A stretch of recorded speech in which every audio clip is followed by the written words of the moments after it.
जय हिंद दोस्तों। तो हमारा ये चल रहा है श्रुत्वानुप्रास अलंकार, जहां मुख के एक ही उच्चारण स्थान से उच्चारित होने वाले वर्णों की आवृत्ति होने वाले वर्णों की आवृत्ति होती है, वहां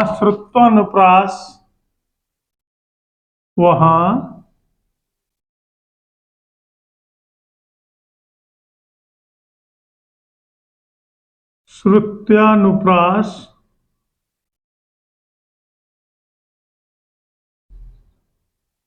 अलंकार होता है। अब देखिए इसका उदाहरण क्या है। तुलसीदास सहित निस दिन देखत तुम्हारी निठुराई। तुलसीदास सहित, देखिए उदाहरण,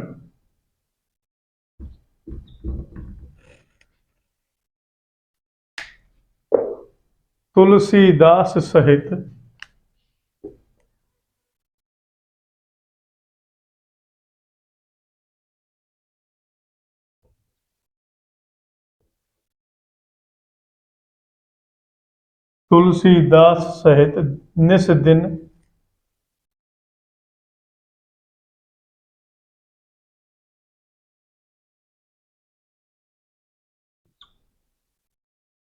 निस दिन देखत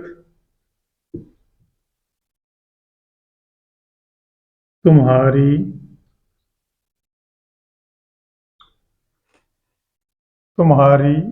निठुराई।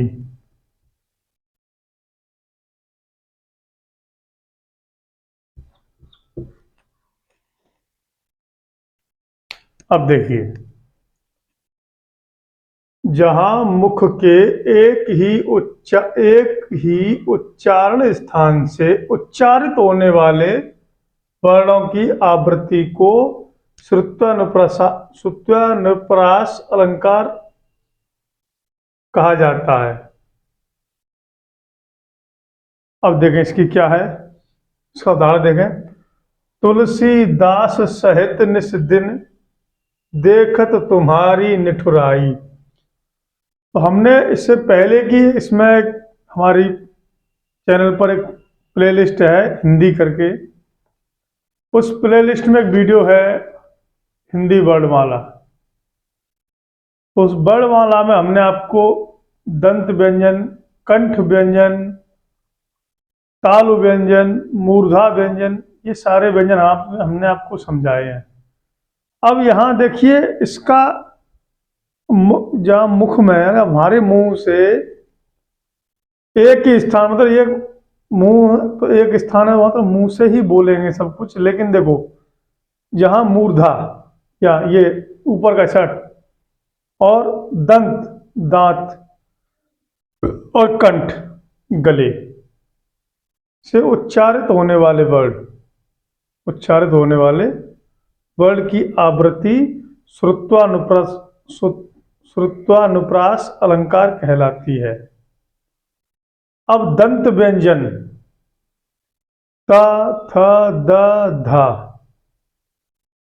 त, थ, द, ध, ट, ठ, ड, ढ, ये मूर्धा व्यंजन है, तालु व्यंजन है। और कंठ व्यंजन ह, ये तालु व्यंजन होते हैं इस तरीके से। तो जो व्यंजन में हमारी जीभ जहां टकराए, जिन व्यंजनों के उच्चारण में हमारी जीभ दांत से टकराती है, तो वो दंत व्यंजन हो गए। और जिन व्यंजनों या वर्णों के उच्चारण में हमारी जीभ एक स्थिर अवस्था में रहती है, तो वहाँ फिर हमारे गले से स्वर का उच्चारण होता है। तो गले से कंठ से जब स्वर का उच्चारण होता है तो उसे कंठ व्यंजन कहा जाता है। ठीक है, सही। यहाँ पर अब बोलिए, आप देखिए, तुलसी, सी में हमारी जीभ का बीच का हिस्सा तालु पर लगता है ऊपर जाके, तो तो ल, तो में ता, तो में ता, फिर ला, ठीक है। उसके बाद दा, और उसके बाद फिर सा, फिर सा, ये फिर दा, फिर ये दा, फिर तू। इन शब्दों में हमारी जीभ दांतों पर लग टच होती है, इसलिए दंत व्यंजन है। अगला, अब आपको इसको विस्तार से जानना है तो आप हमारे चैनल की वीडियो पर देख सकते हैं। हिंदी प्लेलिस्ट है, उसमें हिंदी वर्णमाला करके जो वीडियो है आप उसमें देखें, उसमें पूरा विस्तार से बताया गया है। अब अगला है हमारा अंत्यानुप्रास अलंकार। क्या है अंत्यानुप्रास?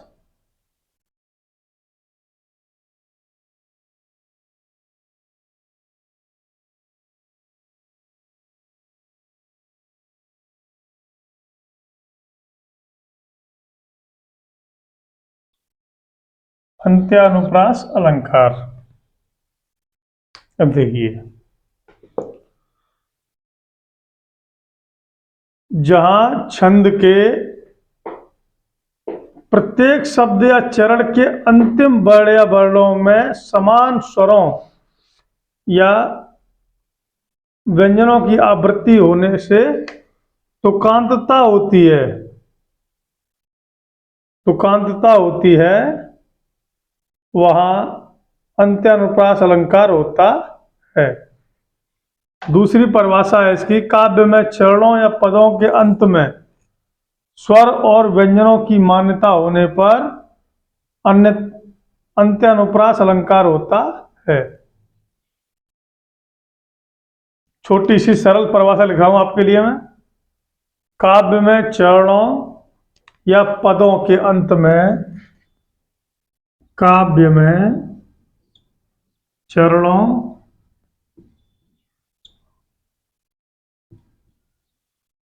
या पदों के अंत में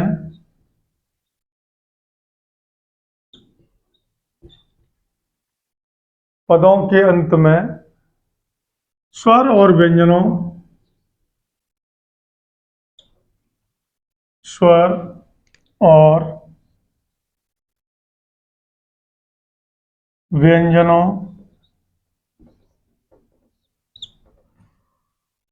व्यंजनों की मान्यता होने पर, की मान्यता होने पर अंत्यानुप्रास अलंकार होता है। अंत्यानुप्रास अलंकार होता है।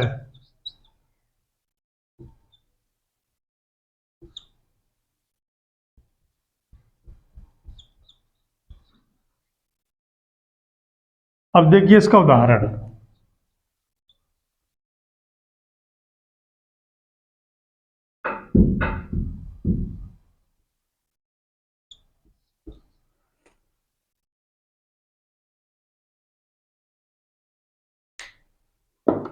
अब देखिए इसका उदाहरण क्या है।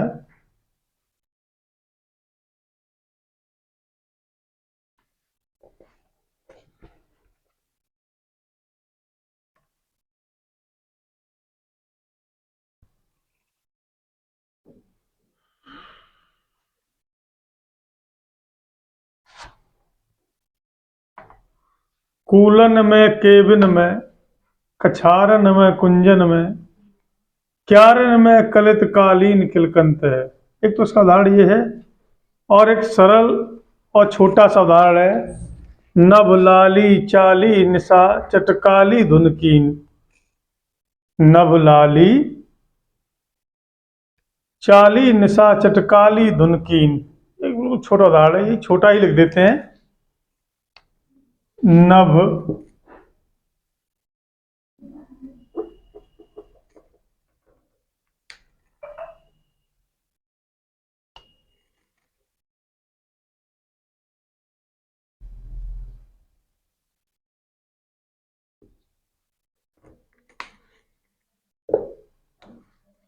नभ नाली नभ लाली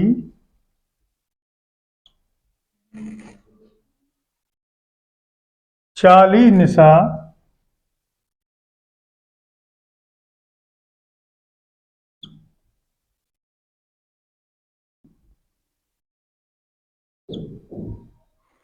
नभ लाली चाली निशा चटकाली धुनकीन चटकाली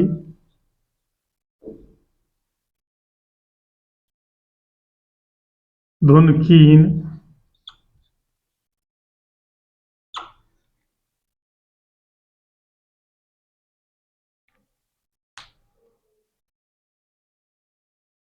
अगला है हमारा लाटानुप्रास। लाटानुप्रास अलंकार।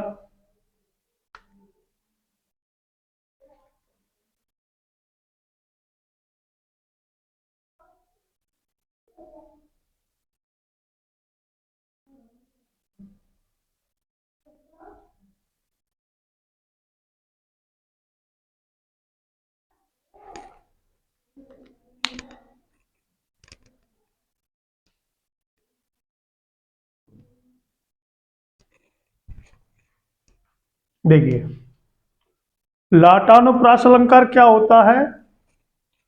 जब एक ही शब्द की आवृत्ति, आवृत्ति मतलब होता है आना, आवृत्ति मतलब उसमें आना, बार बार आना। जब एक ही शब्द की आवृत्ति बार बार हो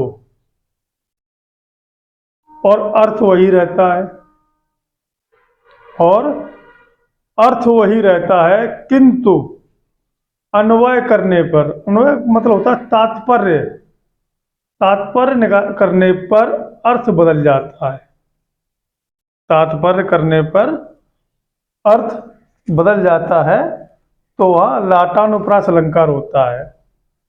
देखिए, मैं इसकी परिभाषा लिख देता हूं आपके लिए। जहां एक ही शब्द, जहां एक ही शब्द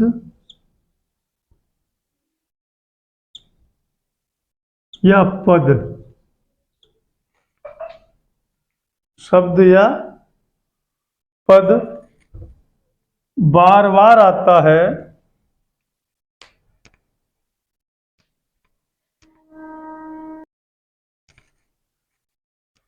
जहां एक ही शब्द या पद बार बार आता है,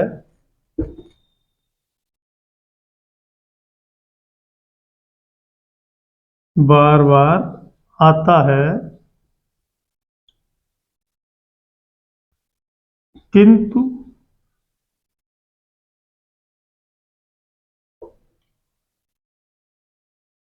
किंतु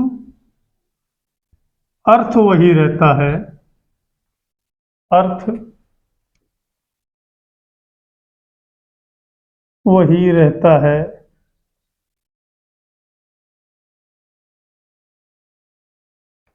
अर्थ वही रहता है, केवल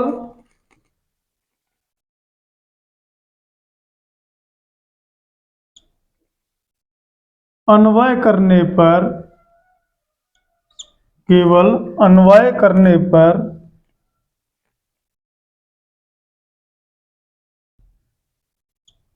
अर्थ बदल जाता है।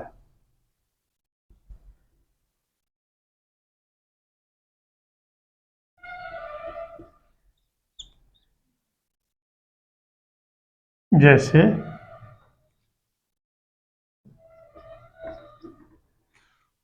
इसका एक उदाहरण है, राम भजन जो करत नहीं, राम भजन जो करत नाही, भव बंधन भय ताहि, भव बंधन भय ताहि। सब जो राम का भजन नहीं करते हैं, उन्हें संसार का बंधन, भय आदि बना रहता है, सांसारिक बंधन और भय आदि बना ही रहता है। और दूसरी लाइन ऐसी कि राम भजन जो करत, कौमा का खेल है, राम भजन जो करत, नहीं भव बंधन भय नाही। जो राम भजन करते हैं, जो राम भजन करते हैं, ना तो उनको सांसारिक भय होता है, ना ही उनको सांसारिक बंधन होते हैं, और ना ही उनको भय होता है। ये इसका उदाहरण है। दूसरा उदाहरण ये है, पूत कपूत तो क्यों धन संचय। पूत सपूत तो क्यों धन संचय। यदि आपका पुत्र कपूत है तो उसके लिए धन जोड़ना बेकार है, वो सारा धन व्यर्थ ही खर्च कर देगा। और यदि आपका पुत्र सुपुत्र है, अच्छा है, कमाने वाला है, तो उसके लिए भी धन जोड़ना बेकार है। वो सुपुत्र ही है, अच्छा है, वो तो पहले से ही, तो वो स्वयं कमा लेगा। इसका एग्जाम्पल मैं भी आप लिख देता हूं आपके लिए।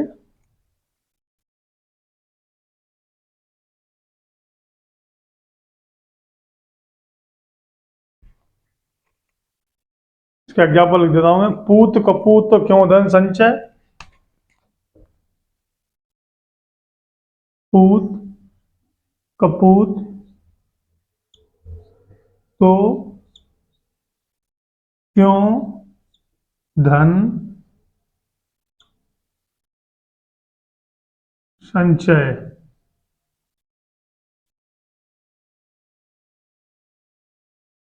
पूत सपूत तो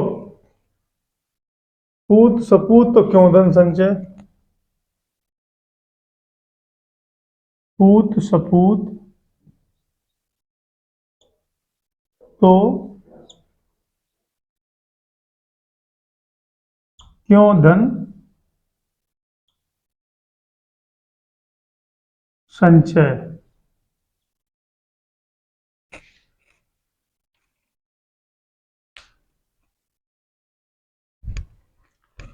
अब देखिए क्या कहती है हमारी परिभाषा।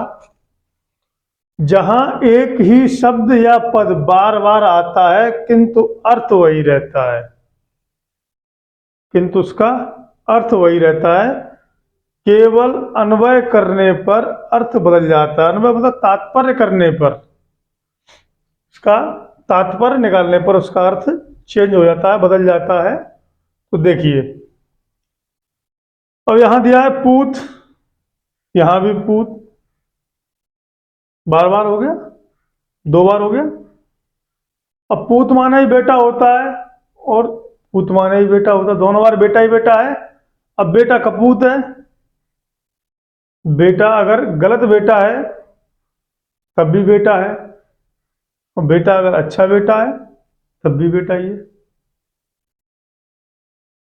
मैं बात इतने की कर रहा हूं, यहां से आगे बात तो बाद में होगी। अगर पूत माने बेटा, कपूत माने भी बेटा, पूत माने भी बेटा है और कपूत माने भी बेटा है। पूत माने बेटा, सपूत माने भी बेटा। क्योंकि पूत और कपूत, पूत और सपूत, सपूत माने अच्छा बेटा, कपूत माने बुरा बेटा। हाँ? ऐसे ही खुशबू, खुशबू अच्छी भी होती है और बुरी भी होती है। उसको हम बदबू बोल देते हैं, बदबू आ रही है। बदबू क्या चीज है। खुशबू है वो भी, लेकिन वो अच्छी है, वो बुरी है। बुरी खुशबू का शॉर्ट फॉर्म कर लिया बदबू, बुरी खुशबू का शॉर्ट फॉर्म कर लिया बदबू। ठीक है, ऐसे ही अच्छा बेटा है तो भी बेटा है, और बुरा बेटा है तब भी बेटा है। अब आगे नेक्स्ट है हमारा दूसरा अलंकार, यमक अलंकार। यमक अलंकार की परिभाषा और इसका उदाहरण मैं आपको अभी बताता हूं।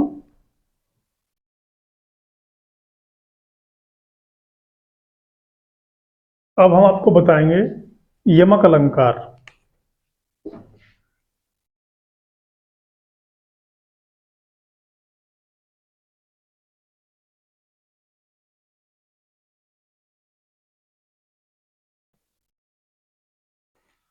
यमक अलंकार क्या होता है, देखिए,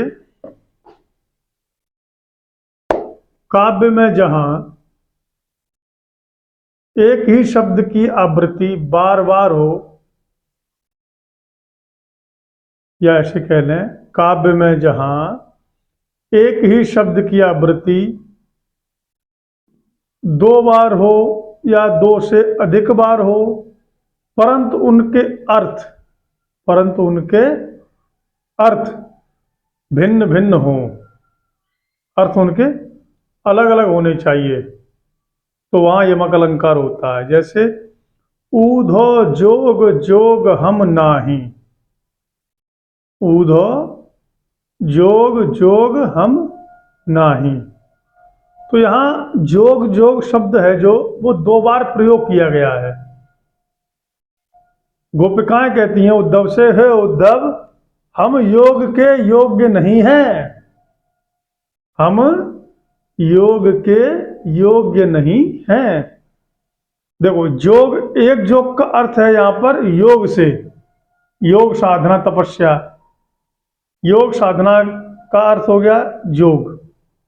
एक योग का अर्थ है हमारा योग साधना, और किंतु दूसरे योग का जो अर्थ है वो है योग्य। दूसरे योग का अर्थ है योग्य।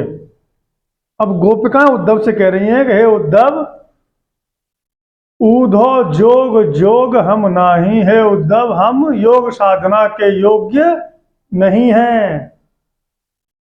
देखिए तो यहां जोग जोग दो बार आया, किंतु दोनों के अर्थ भिन्न भिन्न हैं, दोनों के अर्थ प्रत्येक बार भिन्न भिन्न हुए, इसलिए यहां अनुप्रास अलंकार, वो सॉरी यमक अलंकार हो गया।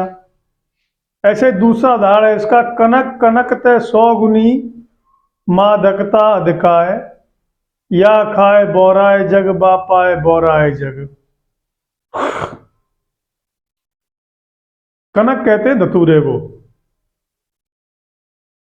कनक कहते हैं धतूरे को, और कनक का दूसरा अर्थ होता है सोना, स्वर्ण, जिसके आभूषण बनते हैं। कनक का एक अर्थ होता है धतूरा और दूसरा अर्थ होता है सोना।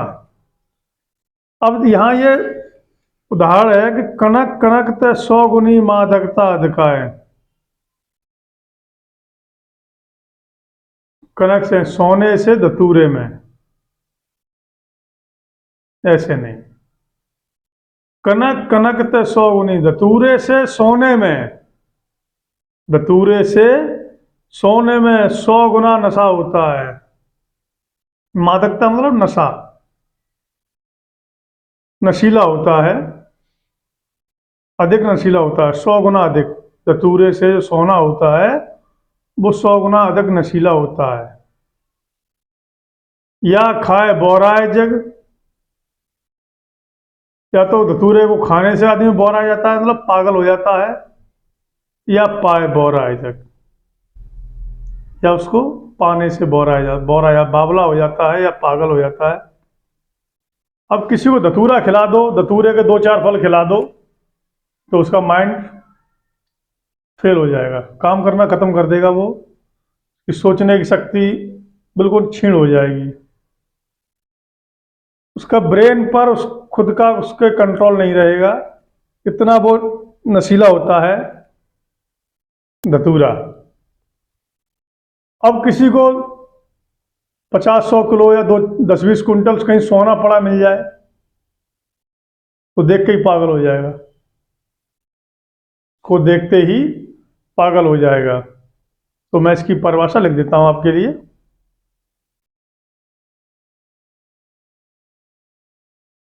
काव्य में जहां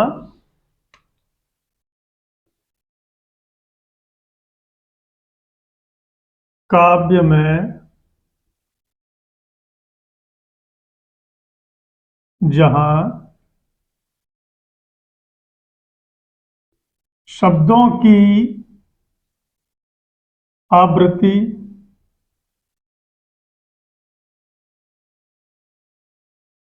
दो या दो या दो से अधिक बार हो,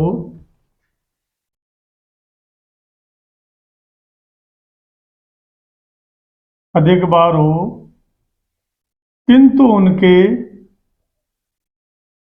किंतु उनके अर्थ भिन्न हो, अर्थ भिन्न हो,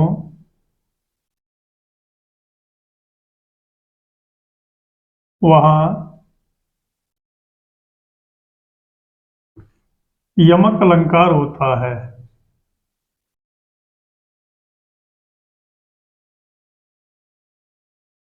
यमक अलंकार होता है।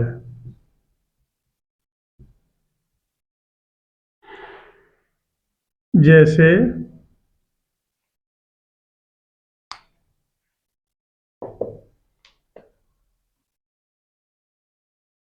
ऊधो जोग जोग हम नाही, ऊधो जोग जोग हम नाही।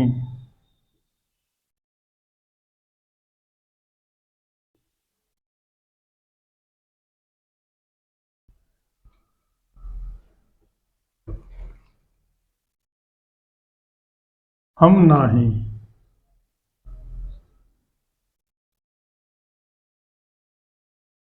बिल्कुल सिंपल सा एग्जांपल दिया मैंने आपको। इसके बाद आता है हमारा श्लेष अलंकार। इसके बाद क्या है हमारा श्लेष अलंकार।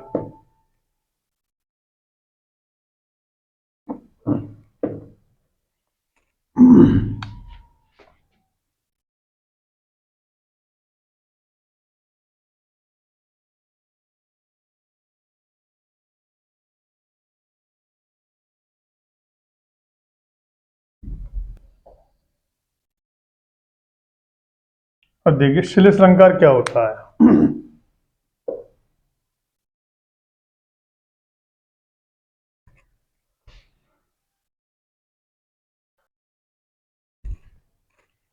अब आपके मन में एक संशय उत्पन्न हो रहा होगा कि सर आप ये बोल रहे हैं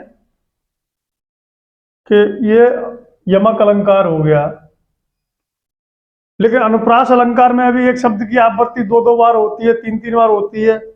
इसमें भी जोग जोग की आवृत्ति दो दो बार हुई है, तो ये अनुप्रास अलंकार हो गया। लेकिन नहीं, ऐसा नहीं होगा। अनुप्रास अलंकार जो होता है, अनुप्रास अलंकार में वर्णों की आवृत्ति होती है, ना कि शब्दों की।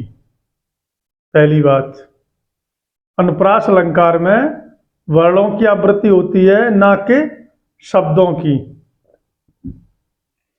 वर्ड होते हैं हमारे ये, वहां एक वर्ड ये हो गया, दूसरा वर्ड ये हो गया, शब्द ये है काव्य में, जहां ये शब्द हैं हमारे बने हुए, तो इन शब्दों के अर्थ हैं। वहां काव्य में, वहां अनुप्रास में, अलंकार में केवल वर्णों की आवृत्ति गिनी जाती है, एक अक्षर की आवृत्ति गिनी जाती है तो कितने बार आया है। यहां यमक अलंकार में साफ साफ दिया है कि जब किसी शब्द की आवृत्ति दो या दो से अधिक बार हो तो वहां पर और किन हो, लेकिन उनके अर्थ भिन्न हो, अर्थ उनके अलग अलग हों। अनुप्रास अलंकार में अर्थ नहीं किया जाता किसी भी चीज का, यमक अलंकार में हमने अर्थ करके बताया है, अर्थ किया जाता है। अब अगला है हमारा श्लेष अलंकार। क्या है श्लेष अलंकार? पहले तो आप श्लेष का अर्थ समझिए। श्लेष का अर्थ होता है चिपका हुआ। क्या होता है? चिपका हुआ। जब किसी पंक्ति में एक ही शब्द के अनेक अर्थ होते हैं, जब किसी पंक्ति में एक ही शब्द के अनेक अर्थ होते हैं तो वहां श्लेष अलंकार होता है। देखिए श्लेष का अर्थ है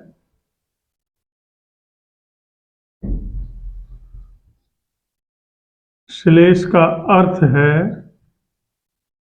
चिपका हुआ।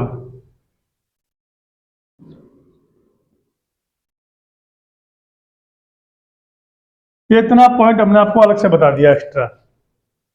अब देखिए परिभाषा इसकी। जब किसी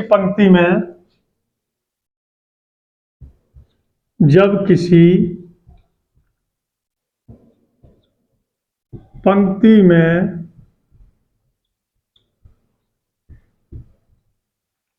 एक ही शब्द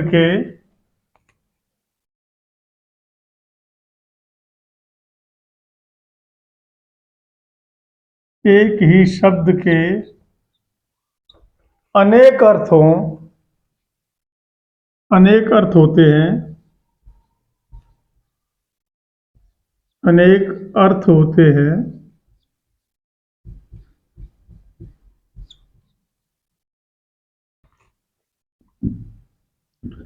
वहाँ श्लेष अलंकार होता है।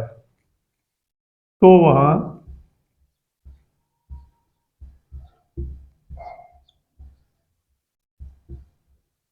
श्लेष अलंकार होता है।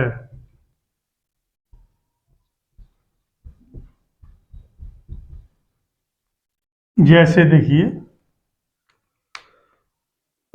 इसकी एक परिभाषा आप इस तरीके से लिख सकते हैं, काव्य में जहाँ एक किसी शब्द का प्रयोग केवल एक ही बार हुआ हो, किसी शब्द का प्रयोग एक बार हो और उसके एक से अधिक अर्थ हों, वहाँ श्लेष अलंकार होता है। ये इसकी परिभाषा और है। अब देखिए इसका उदाहरण, चरण धरत चिंता करत, चरण धरत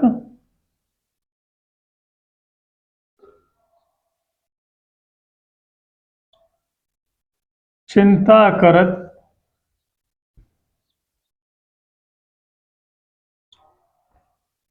चरण धरत चिंता करत चितवत चारों ओर,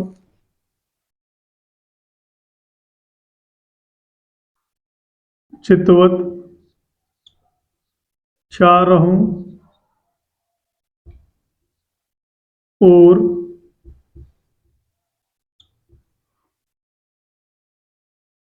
सुबरन को खोजत फिरे,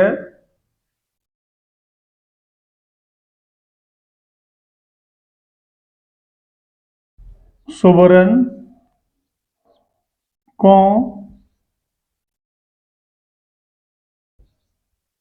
खोजत फिरत, खोजत फिरे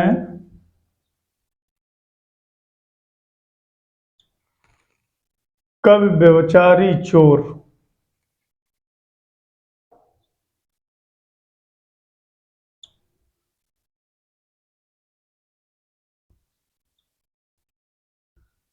व्यभिचारी और चोर।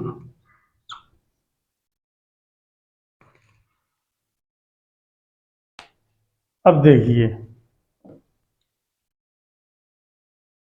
परिभाषा हमारी यह है, श्लेष का अर्थ है चिपका हुआ। ये तो हमने आपको अलग से बता दिया, इसको छोड़िए आप। अब देखिए, जब किसी पंक्ति में एक ही शब्द के अनेक अर्थ होते हैं तो वहां श्लेष अलंकार होता है। देखिए, चरण धरत चिंता करत, पैरों को धरते ही चिंता करते हैं। चितवत चारों ओर, और चारों ओरों को, चारों दिशाओं को देखते हैं। सुबरन को खोजत फिरे, यहां सुबरन, सुबरन शब्द के तीन अर्थ हैं, मैं भी बताऊंगा। सुबरन को खोजते फिरते हैं, कभी व्यभिचारी और चोर। अब देखिए, सुबरन क्या है? सुबरन के तीन अर्थ हैं। सुबर्ण, सुबरन का अर्थ है, पहला है अच्छा वर्ड, अच्छा वर्ड। दूसरा है अच्छा रंग, और तीसरा है सोना। तीसरा है हमारा सोना। तो ये इसके तीन अर्थ हो गए। अब जिन अच्छे वर्णों को कभी भी कोच खोजते हैं, व्यभिचारी भी खोजते हैं और चोर भी खोजता है। चोर तो सोना ही खोजेगा। तो आगे है इसका अर्थालंकार। आगे इसमें अर्थालंकार।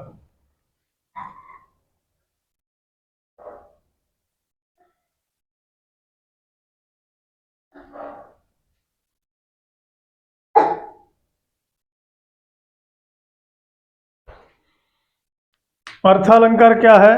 देखिए, जहां पर अर्थ के आधार पर जहां पर अर्थ के आधार पर चमत्कार होता है वहां अर्थालंकार होता है।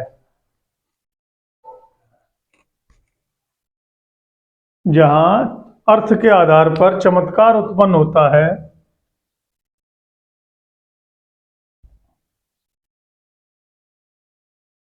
जहां अर्थ के आधार पर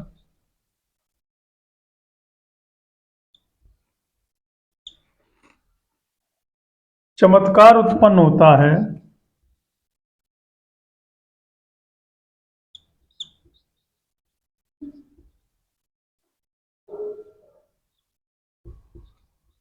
उत्पन्न होता है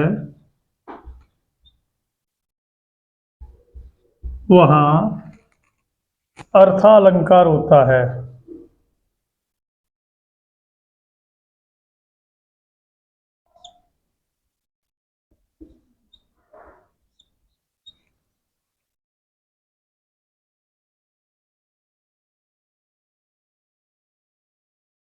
अब इसके बाद है अर्थालंकार के भेद।